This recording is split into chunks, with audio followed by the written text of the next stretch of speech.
രാമങ്കരി പഞ്ചായത്തിലെ 13-ാം വാർഡിൽ നടക്കാനിരിക്കുന്ന ഉപതെരഞ്ഞെടുപ്പിന്റെ തിരക്കിലാണ് സ്ഥാനാർത്ഥികളായ കെ.വി. ബാലകൃഷ്ണനും മകൻ സരിൻകുമാറും.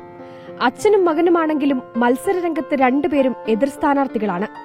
യു.ഡി.എഫ് സ്ഥാനാർത്ഥിയായ കെ.വി. ബാലകൃഷ്ണനെതിരെയുള്ള എൽ.ഡി.എഫിന്റെ സ്ഥാനാർത്ഥി മകൻ സരിൻകുമാറാണ്.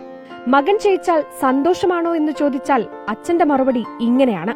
എന്റെ രാഷ്ട്രീയം അനുസരിച്ച് ഞാൻ മത്സരിക്കുന്നു, അവന്റെ രാഷ്ട്രീയം അനുസരിച്ച് അവൻ മത്സരിക്കുന്നു. അല്ല പ്രത്യേകിച്ച് ഒന്നുമില്ല. എപ്പോഴും ദിവസവും കാണും എന്നല്ലാതെ ഈ പ്രചരണത്തിന് പോകുന്നിടയ്ക്ക് കാണുകയോ ഒന്നുമില്ല. തെരഞ്ഞെടുപ്പിൽ സംസാരിച്ചതെന്ന് ചോദിച്ചാൽ അങ്ങനെയുള്ള സംസാരങ്ങൾ കുറവാണ്. സംസാരിച്ച് ഇത് ഒരിട്ടൊന്നുമില്ല. ഞാൻ എൻ്റെ ഇതായിട്ട് പോകുന്നു, അവൻ അവൻ്റേതായിട്ട് പോകുന്നു. മകൻ ജയിച്ചാൽ അവൻ ജയിച്ചു, അല്ലാതെ ഞാൻ ജയിച്ചാൽ ഞാൻ ജയിച്ചു, അല്ലെങ്കിൽ തോറ്റാൽ തോറ്റു. അതിൽ പ്രത്യേകിച്ചൊന്നുമില്ല. മറിച്ച് അച്ഛൻ ജയിച്ചാൽ സന്തോഷമെന്നാണ് മകന്റെ മറുപടി. അച്ഛൻ ഒരിക്കലും എതിർ സ്ഥാനാർത്ഥിയല്ല. അച്ഛൻ വേറൊരു പ്രസ്ഥാനത്തെ വിശ്വസിക്കുന്ന ആളാണ്, ഞാൻ മറ്റൊരു പ്രസ്ഥാനത്തെ വിശ്വസിക്കുന്ന ആളാണ്. ഞാൻ പണ്ടുപോലെ കമ്മ്യൂണിസ്റ്റ് പാർട്ടി വിശ്വസിക്കുന്ന ആളാണ്. അതുകൊണ്ട് അങ്ങനെ ഒരു പ്രശ്നം ഉദിക്കുന്നില്ല. എതിർ അച്ഛനാണെന്നുള്ള ഇതില്ല. സ്ഥാനാർത്ഥി എതിരാണ് എപ്പോഴും.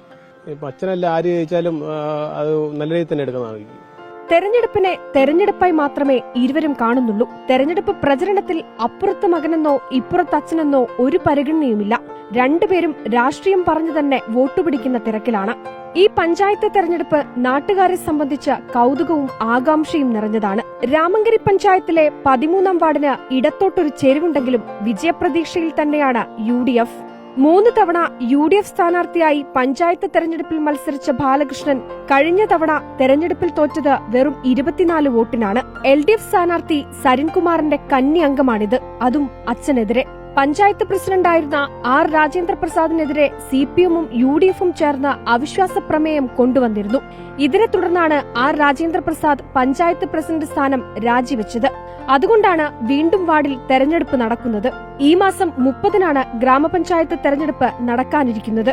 അച്ഛനോ മകനോ എന്ന ചോദ്യത്തിന് ഉത്തരം കിട്ടണമെങ്കിൽ ഈ മാസം 31 വരെ കാത്തിരിക്കേണ്ടി വരും.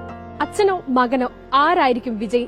ആരായാലും ഒരു കുടുംബത്തിൽ നിന്ന് ഒരു പഞ്ചായത്ത് അംഗം ഉറപ്പാണ്. ആലപ്പുഴയിൽ നിന്നും ക്യാമറമാൻ എസ്. അജിത്തിനൊപ്പം അനഘ ഹർഷൻ, റിപ്പോർട്ടർ.